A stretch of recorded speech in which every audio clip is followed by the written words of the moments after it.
Goeiedag, dit is weer eens 'n wonderlike en 'n kragtige en 'n eerbare genadegawelike kans om vandag onder die leiding van God se Gees en die autoriteit van die woord met u die volgende te deel.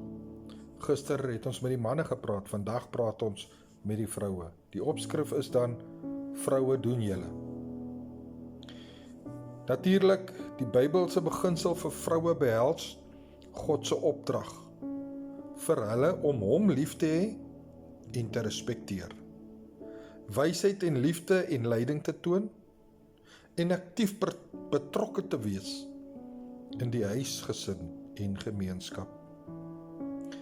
Vroue word geroep om as helpers vir hulle mans op te tree, die evangelie te ondersteun en hulle unieke goddelike waarde en krag in geloof uit te leef.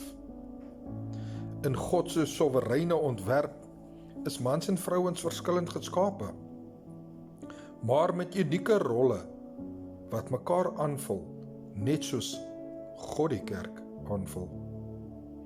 Alhoewel daar 'n verskil in funksie en verantwoordelikheid is die vrou se rol in die huwelik, huishouding en samelewing nie minder belangrik of minder waardevol as die van die man nie. God het die rol van 'n vrou so gemaak om haar waardevolle talente te beskerm, sodat sy mag floreer in sy goddelike plan. Inteendeel, die Bybel verhef die vrou wat haar godgegewe rol aantrek en hom, Jesus, verheerlik daarin. Spreuke 31 vers 10 tot 31. Christen vroue word hartlik aangemoedig om honger te wees vir die lering van die woord. In die kerk van Christus word vrouens aangemoedig om te groei in kennis en begrip en om wysheid te deel met die jonger susters in geloof. Die huishouding is 'n mikrokosmos van die samelewing waarin die rol van die vrou en moeder noodsaaklik is. Die vrou se rol is om onderdanig te wees aan haar man in die gesin, net soos die kerk onderdanig is aan Christus.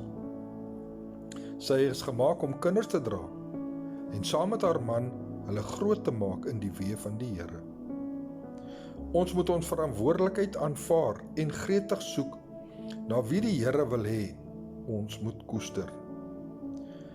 Aan die ouer vrouens in die geloof, sien jy die belangrikheid van jou wysheid en voorbeeld. Geestelike babas het hulp nodig om God se woord oop te maak, om in vrede met God en ander te lewe en om lig te wees in die donker wêreld. Babas het moeders nodig. In hierdie samelewing het die rol van moederskap in groot oneer en verwaarloosheid verval. As Christen vroue moet onthou word, die duiwel is altyd daarop uit om die beeld van God in die wêreld af te breek. So het hy ook gesonde vrouwees afgebreek. Eva se rol was om haar godgegewe vroulikheid te aanvaar. Die vrou is ook gemaak om God se instrumente te wees. Hoe kan jy die sout van die wêreld wees as jy nooit uit die soutpot kom nie?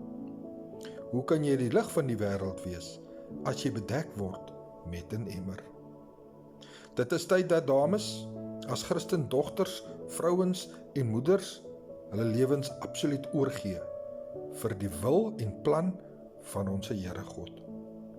Vroue word as die man se helper of maat beskou, Genesis 2 vers 18.